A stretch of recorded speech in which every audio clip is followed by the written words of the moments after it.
Hey guys, welcome to today's chess lesson. Today I would like to talk about a little bit more chess theory. Basically, last time I talked about chess theory and I talked about perpetual captures, but today I am going to talk about good moves regardless of the chess position. And, you know, I've been watching a lot of chess videos lately, and a lot of these grandmasters seem to say there is no such thing as good pawns or good piece pairs. It all depends on the position. But I will tell you that actually that's not true, because every time you look at a position to decide if a move is going to be a good move or a bad move, you're just pretty much going to get confused. So it is much better, in my opinion, to use absolute good moves regardless of what's happening on the board. So there's a couple of good moves that I could tell you about in the opening right away. And by the way, as you know, I only know one chess opening, and this opening that I'm playing right now is not an opening that I actually know. So what I'm doing right now is using the idea of the absolute good moves. So for example, it is always clear, no matter the position, it is always clear that the best place for your king, and by the way, if you haven't noticed, this is the king. This is the king, and also this is the king. The best place, the best move for the king is in this hole. Guys, do you see a hole? So a hole is like, this is a hole, okay? This is a hole, and this is the king. And one good move, no matter what, is to move the king into a square e4. So just keep that in mind. And by the way, a good move is not necessarily a move you're going to do in one move. It could be a move that takes you, takes you longer than one move to do a move sometimes. So for now, the horse is occupying this hole, but we all know that the best place, the best piece to go into that hole is going to be the king. And the way I'm going to achieve that is open the position and march the king forward, move the horse. The horse can go somewhere else, anywhere else on the board, and the king can take the place of the horse. Okay, another really good move, and I haven't been able to play it yet in this position, but another move that's always good is h3, okay? Now, h3, I'm saying from the perspective of the white pieces. So, like h3, if you guys know, this is, actually that's a3. Well, this is h3, okay? This place is h3. And if I was playing white, no matter what, I always like to play h3 because that is a move that is always good regardless of anything else that's happening. And if you're not sure, for black, what is h3 but for black? And if you guys know anything about chess notation, you will know that like black, the notation for black is upside down. So basically for black, and you can pause your video right now and try to figure out, well, for white, h3 is this, but what is h3 for black? Well, hopefully you guys were able to figure out that h3 for black is this move right here. And that move is always, absolutely always a great move. Regardless anything else that's happening, remember this move, h3. h3 for black, h3 for white, always. So as soon as I'm finished you know, so far I've been playing a little bit of a tactic. I don't know what you want to call if it was a tactic or something. So far I played something over here in this area of the board. Okay. I don't know what you want to say that was. But now it's very important, guys, to notice that h3 is coming for black. Actually, for black, it's h6, but it's the same idea as h3. Okay, so now I have to figure out, you know, what is happening in this position. And I don't really, again, I hate when it gets to a point of the game where I have to figure out based on the position, the moves. But right now I can tell you a little bit about what's going on. And that's the queen, for whatever reason, we don't know actually the motivation of the queen, but for whatever reason in the world, the queen is deciding, I want this pawn. It's kind of a terrible threat. It's a threat is what it is. In chess, we call this a threat. Now, how to respond to this threat? I don't know. The problem is the horse is also threatening to come over here, and my own horse is now doing nothing in the enemy territory. So, you know, this is not the best. This is not the best situation I've ever seen in a chess game, but I would say the move I want to do, which is h3, and it's supposed to be an absolute good move. I don't think I can even play that right now, which is just, that's never happened to me before. Usually I'm always able to play h3. But right now, I think I have to weaken the position and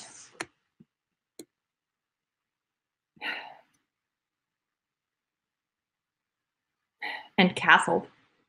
I think I have to weaken my own position and castle. It's the only way to protect this pawn. Okay, guys. So I'm sorry I haven't been able to show you h3 yet, but very soon I'll be able to do that. But for now, I want to talk about some other moves that are always a good bet. So one absolute good move, regardless of any position, is also to have a good bishop and a bad bishop. And then a good move is to, first of all, find your good bishop. Actually, first of all, find your bad bishop and try, as best as you can, try to change that bishop into a better bishop. So, and by the way, right now, this might be a good time for me to play h3 because this horse, as we know, horses are the most dangerous pieces on the board. And right now, this horse, you know, seems to be really out of control. So finally, I got to play a move that I think is always a good move. h3 for black. h3 for black. So just remember that, guys. And by the way, I should say, you're probably wondering, like, oh, it's so hard to memorize moves.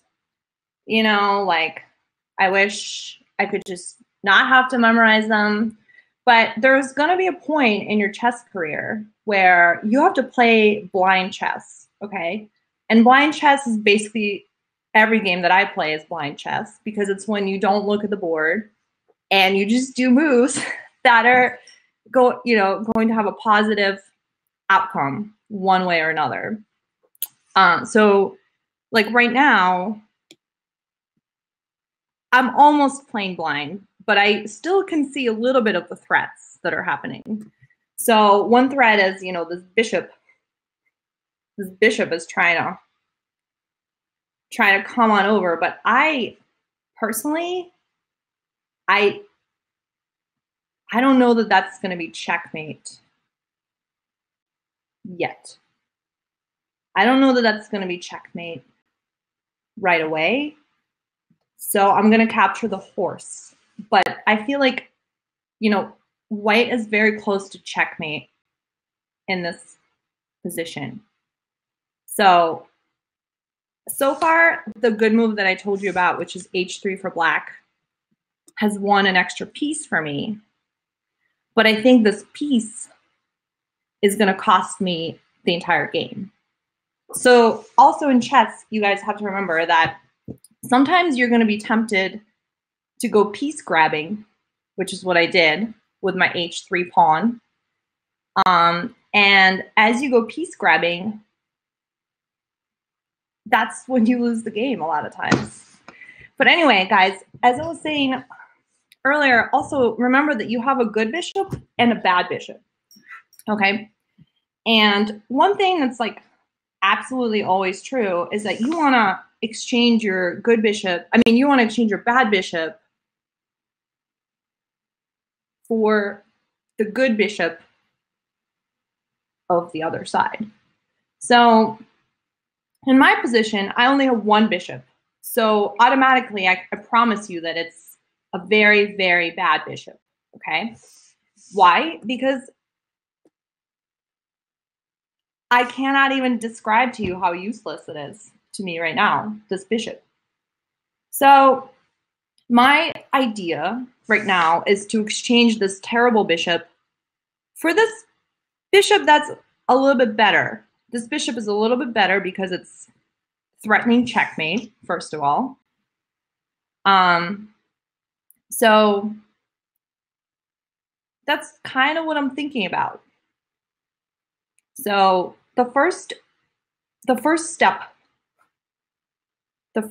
might be to open the position just a little bit, and then bring my bad bishop, which he's bad because I don't like him. That's the only reason he's bad. He's bad, and this is good. And one true idea is going to be to exchange my bad bishop for their good bishop. However, this pawn, which is by the way, guys, I've mentioned to you earlier, there is something called a poison pawn. And this is that pawn. This is the poison pawn. I absolutely, under no circumstances, I cannot capture that pawn. Why? Because if I capture this pawn, then that's going to rain down this bishop, first of all. And, you know, I don't think that's going to be, I don't know that that's going to be good for me already. But on the other hand, you know, if I don't capture this bishop, I mean, if I don't capture this pawn, this queen,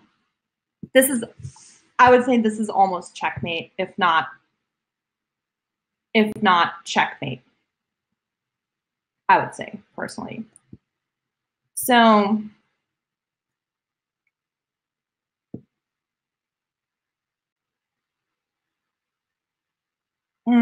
I don't know, guys. I feel like this game was already lost before anything even started happening. And we don't know how this even is possible sometimes, but I don't think there's a way to defend this attack. I'm gonna even pause for a minute and let you guys decide, is there a way to defend against this threat? And I think the answer is no, because look, if I capture this pawn, down comes the bishop. Actually, down comes the queen, and then here comes the queen. Checkmate. This is the worst thing. This is the worst, probably the worst game. This is the worst game of my life. This is the worst game of my life. I can't, this is just terrible. You know, it's like if I capture it, I'm gonna lose the game. if I don't capture it, I'm also going to lose the game. And I won't get a chance to execute my plan, which is exchanging this bishop, this bad bishop for the good bishop. So, you know, that's going to be the story. That's going to be the story of this stream.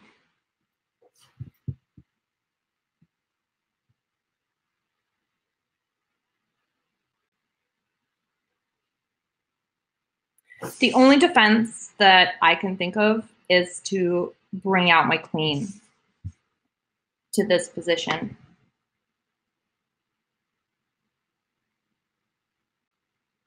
It honestly feels like the only option I have right now is a gambit. Queen's gambit.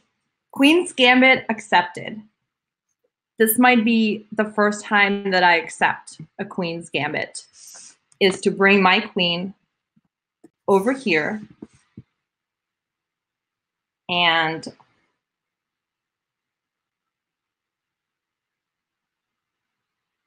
I don't know. I don't know what else there is in this situation.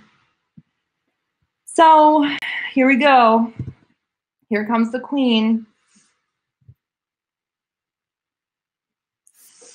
Don't worry, I think the rook is gonna come straight down and pin my queen to my only pawn in the F section, in the F section of the board.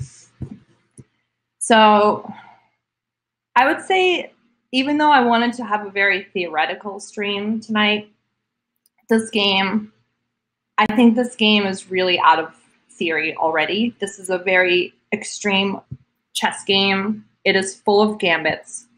I am currently gambiting. I am gambiting this queen for this pawn. And my only hope is to play queen's gambit accepted. Queen's gambit accepted, main line, main variation. That's what I'm thinking about right now. So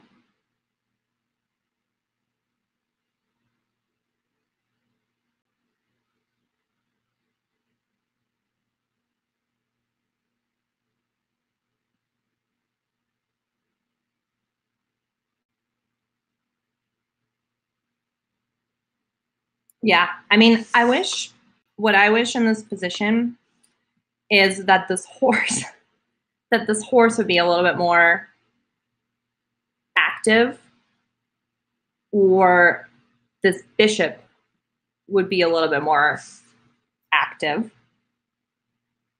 But, you know, at the moment, it seems like I have to gambit my own queen in exchange for either a rook. I can try to exchange this queen for this rook, or I can exchange this queen for this pawn. And those seem to be the only two moves at the moment. Because, you know,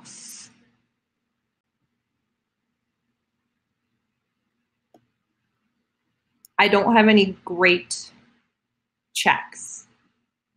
I don't have any great captures, except for this pawn. I could try to capture this pawn. So yeah, I think this is the end. This is already the end game. I think this is already the end game of the whole game, is the thing. So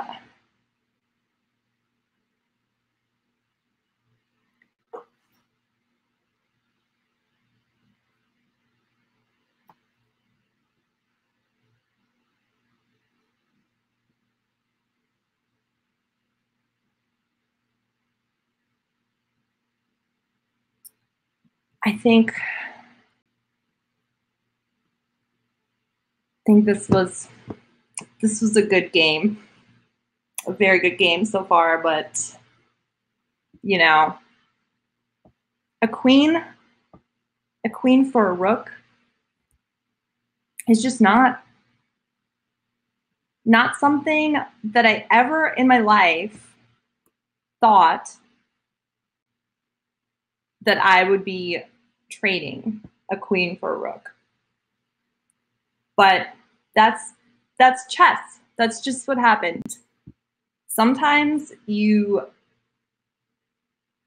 have to play a queen's gambit accepted because that's your only option, and gambit your queen for a rook. So in this position, by the way,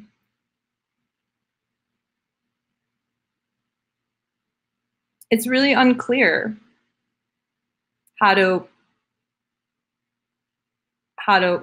win this.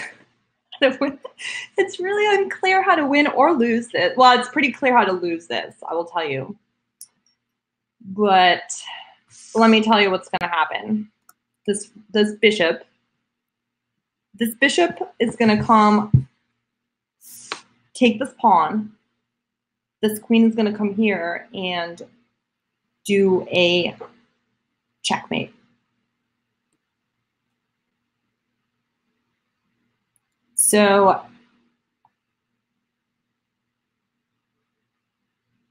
I don't think there's I don't think there's anything. I'm going to offer them a draw.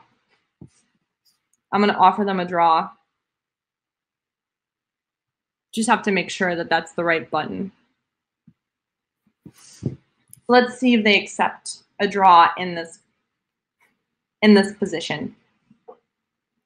If they don't accept the draw, then probably I will just try to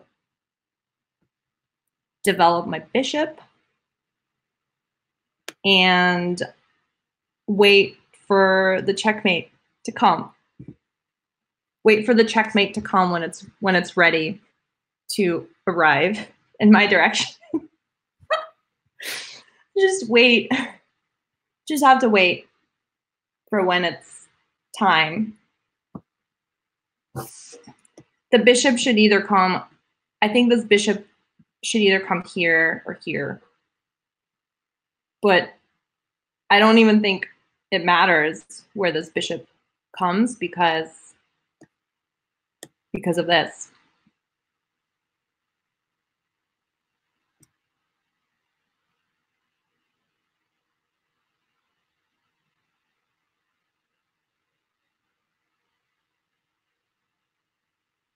It seems like they're not accepting the draw. Well, you know,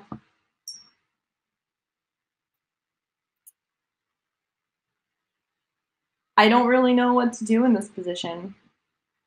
And I will tell you that time is definitely not, I don't think time is on my side because I only have 5 minutes to figure out something to do here. I mean, the only move I could think about is put the rook here, but I'm almost certainly going to end up losing the rook for the bishop. Or I could try to, like, honestly, I don't even know. Also, I don't know what this, it looks like I've played this person before. Is that what this 1-0? Is that what this is? So I won one game against them, but probably not this game. I don't think this game is gonna work out that way. So Well, I guess I'm just going to continue sacrificing all my pieces. So perhaps the only defense I could see here is this rook coming here.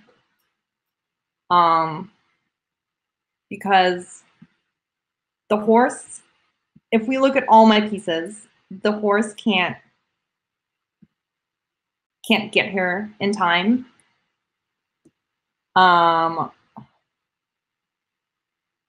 The bishop, which is my bad bishop,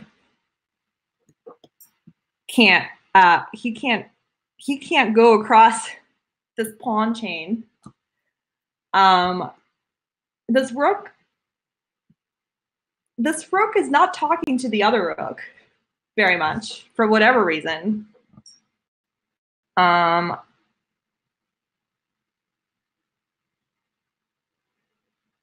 Yeah, that's what I'm thinking. So I don't have any like great checks either. So I don't know. I just don't know what even is to do in this position. Like, I can't really.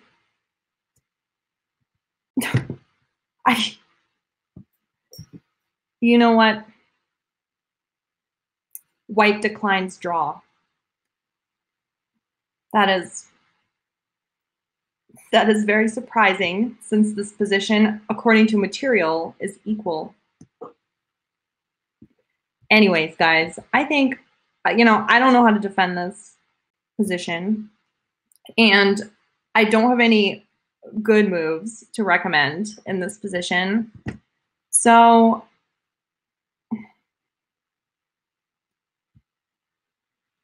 I don't know.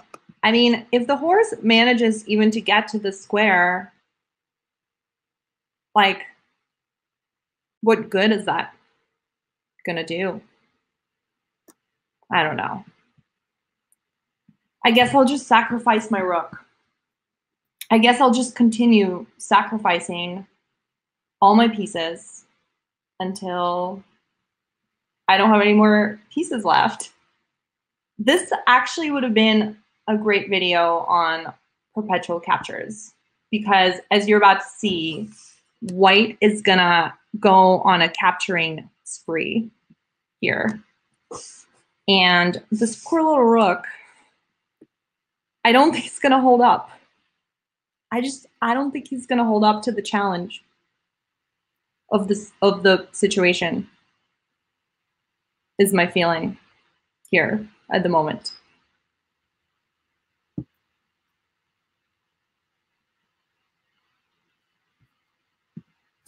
What a surprising turn of events. I mean, who would have thought that it is possible for me to lose my queen in a queen's gambit, like in this kind of opening? Who would have thought? Also, another surprise is that I guess I've played this person before. I'm gonna have to research. I don't know how to find like how to find which game I played them, but I'm gonna have to ask my coach how to find this game that I beat this person and to figure out how did I do that. Because this person, clearly they're playing like a grandmaster. Like, I've never seen anyone play better chess than this person. It's just grandmaster play right here. So anyway, I don't think I'm going to capture this this bishop yet. Maybe I'll develop a piece real quick.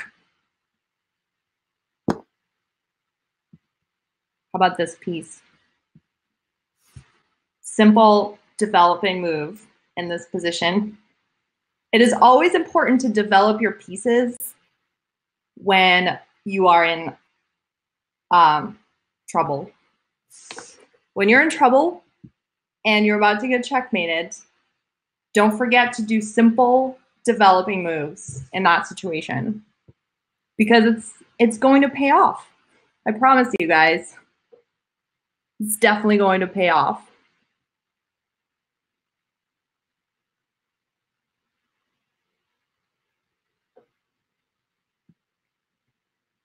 Okay, perhaps now. Perhaps it's now or never. Now or never. Okay. Now I only have about a minute on the clock. So,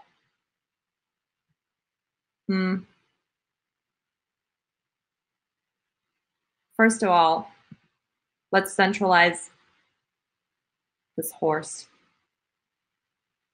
Either centralize the horse or centralize this other horse,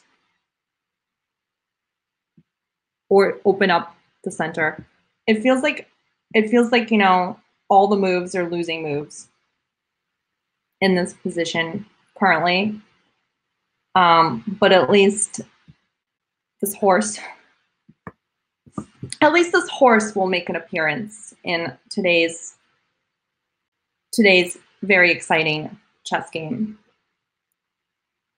So let's see what's going to happen next.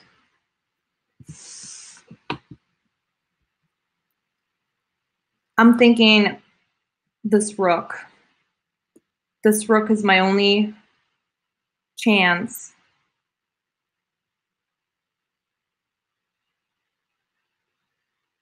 This horse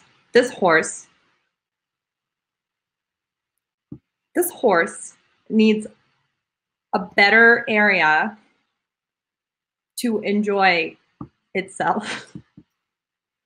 I think the only what do you call it? I think the only square that this horse can, well, at least this horse can threaten the queen real quick. But then afterwards, I have to move this horse. Trust me. After this horse threatens this queen, this horse has to evacuate the enemy territory, because the enemy has already centralized their king, very active king in his kingdom. And now this queen, this is, by the way, guys, this is something called an in-between move. So, and I need to explain something, okay? So an in-between move is like a move that's worse than the move that your opponent is trying to do. Now, unfortunately for the opponent, they just made a terrible mistake. I cannot believe my luck at the moment. This is probably, I'm sorry, this is the biggest upset in the entire, if you take Grandmaster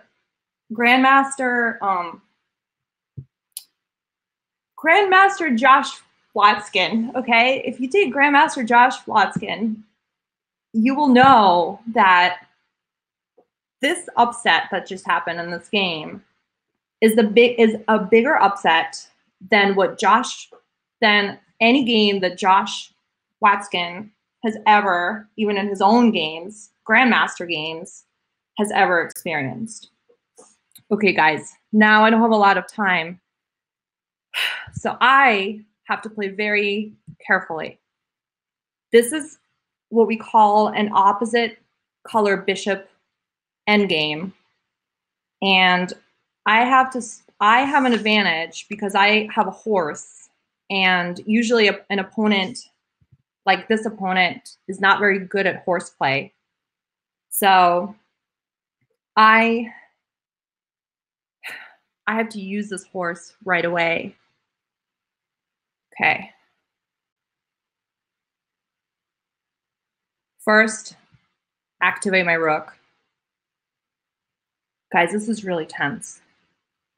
This is the moment of the game where I am sweating. I am sweating like it's a good thing no one can see my pit stains at the moment. Okay. So he wants, so I think for me, the best thing would be to trade rooks and just do an end game.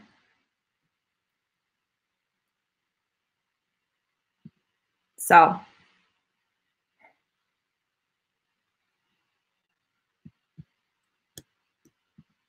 I don't know how to trade rooks and I'm running out of time.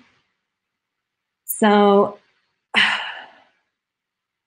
I'm going to retreat in this position. I couldn't really figure out how to do a quick trade of rooks. I could not. Okay, guys, just to get a little bit of extra time on the clock, I'm doing this check. And I'm only doing this check to win 20 seconds of time. Okay. Very tense.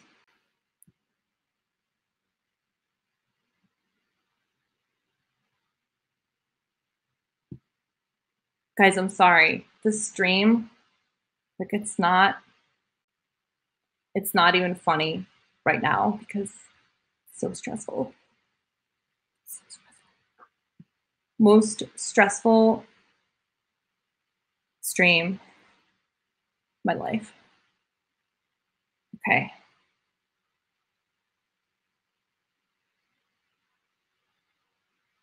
Grab this pawn. With ideas such as rook and bishop. Okay. Now I have, in this position, I have to watch out for counterplay. So yeah, counterplay. I think this is what they call counterplay right here. And I have to be careful about it. Also, guys, don't forget, opposite color bishops means that I have to place all my pieces on black. So this person has black squares. I mean, a black squared bishop. I have to place all my pieces on light squares. That's the only thing I could actually tell you about this this end game is that the more my pieces are on light squares. See, that was a mistake. I just made a mistake because time pressure. Okay, guys. This is probably the hardest scenario I've ever been in. So what I'm going to do at the moment is perhaps pin their bishop. Yes. Let's pin their bishop. And a lot of tactics here.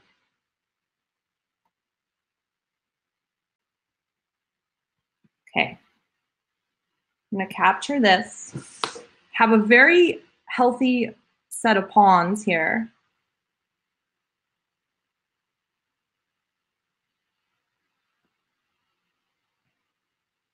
And now my only plan has to be to march my pieces forward, including my king, who has to stay active in this position.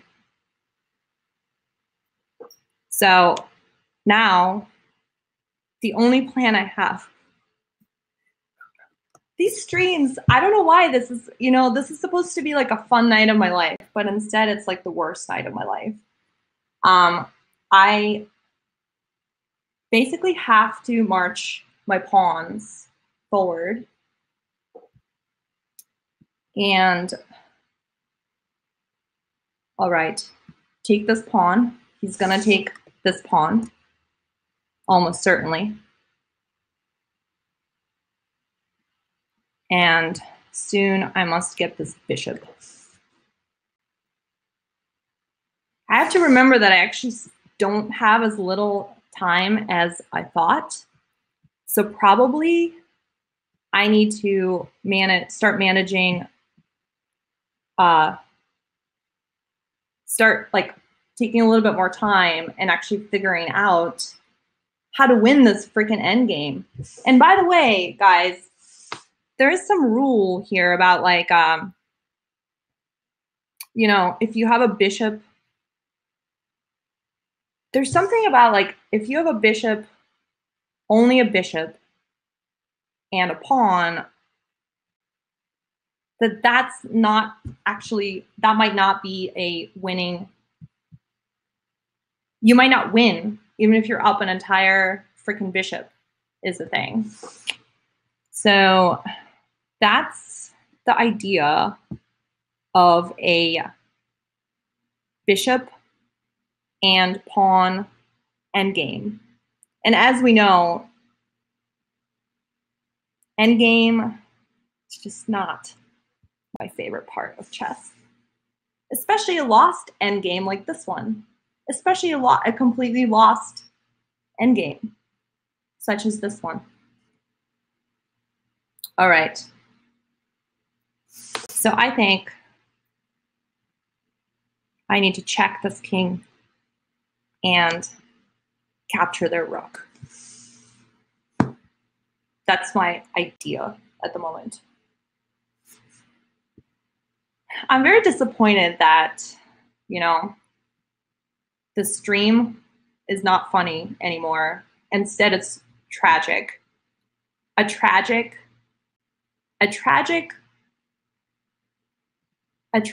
game has begun, and it is unfolding before our own eyes. A pure Greek tragedy. A Greek tragedy is unfolding before our own eyes. It's a tragedy of the commons. Okay, guys, I just gotta make a queen. Please. Please, God. Sometimes in chess, as we know, the most important thing is prayer. And right now I'm just praying. I'm just praying that I'm able to make a queen myself. Once I make a queen, by the way, guys, I'm sorry to brag here, but I just want to point out that even if I didn't have a queen, there is actually a way. There is a way. Oh, by the way, guys, this is a skewer. Right now, this queen almost skewered my own. Skewered.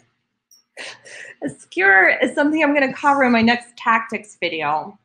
So a skewer is basically when a queen can skewer its own piece, as we just saw in this previous position, is when a queen is staring down through another piece into another piece. So anyway, we just witnessed our very first skewer of the game. Okay, but as I was saying, guys, sometimes you don't even need a queen to win an endgame. Sometimes you can win an endgame with a rook, only a rook. How to do that, I'm not sure. But I know that even with a queen, it's unclear how to win the endgame, but with a rook, it's even harder. So they always say the hardest endgame is a rook endgame, but a queen endgame is not necessarily going to be that much easier. As we're about to see in this example, a queen endgame can be equally hard as a rook's endgame. So in this position, the challenge, and I'm telling you guys, worst part about this position is that the king can be stalemated at literally any moment, at a moment's notice. This king can become unable to move. By the way, a stalemate is when it can't move, but it's also not in check. And I wish I could tell you some advice. How can a king be not stalemated? But I don't know the answer. And I don't even know technically with a queen and rook endgame, such as this rook and this queen, you know, I'm running out of checks. It seems that I'm running out of checks. Okay. Okay, guys, honestly, I'm joking around. I know that this is a winning position for Black, but I need to make sure that I don't stalemate the opponent. And I think if I put this queen, I think this is checkmate if the queen comes there. We all know that endgame technique is a mystery to us all. And there's no way to improve, really, except to see if you stalemate someone on the internet and then try not to do that move again. Okay, so looks like that was not a stalemate, which is a surprise to us all. And now I'm gonna have to ask Steve. So by the way, guys, I need to mention to you Steve. Okay, Steve is my chess coach.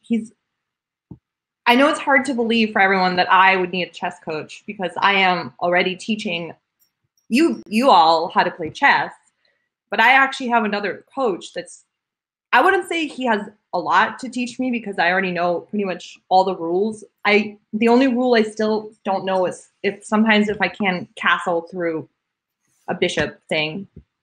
But anyway, Steve the other day explained to me how to use like the analysis in Lichess. And I'm gonna need to ask him how to find this other game that I played against Diego Hio, who is a grandmaster. This guy's a grandmaster. We could see from his rating, he's a grandmaster.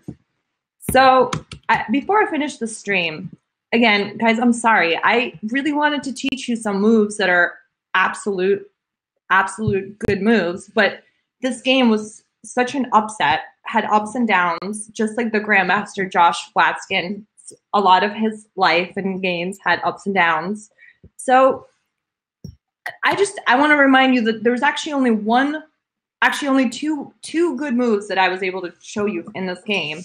And one move was, first of all, to identify this hole and to place your king in a hole in the center of the board as early as move 1 or 2 or 3 in the whole game. So that's the first good move I wanted to show you. And then the other absolute good move, regardless of anything else happening on the board, is H3. And I've already said it to you many, many times in this video, but I just want to remind anyone who didn't notice. So H3 it's a move, technically it's a move for white. So this is the H, by the way, this is the H column. And H3 is this move with the pawn that white can do.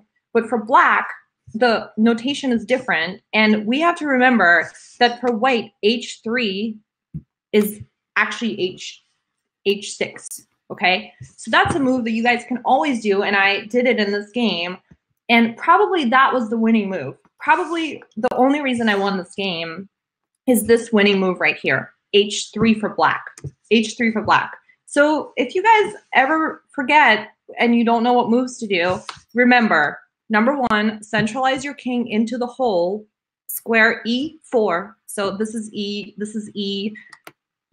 aisle, 4th row. E4 for the king, and H3 or H6, I guess, if it's like black's a little different, always play those moves. And I promise you, according to the analysis, That's all you need to know. And let me just remind you of this part of the game. I don't know if anyone remembers this part, but this is where I played. This is where I played Queen's Gambit. Okay, this is where I played Queen's Gambit. Do you guys remember this? This was brilliant. This was a chess brilliancy. I played Queen's Gambit, and I gambited my own queen for this rook. So now I've already shown you guys some opening lines, Queen's Gambit. This is the Queen's Gambit. Everyone remember this. Everyone remember how to play Queen's Gambit.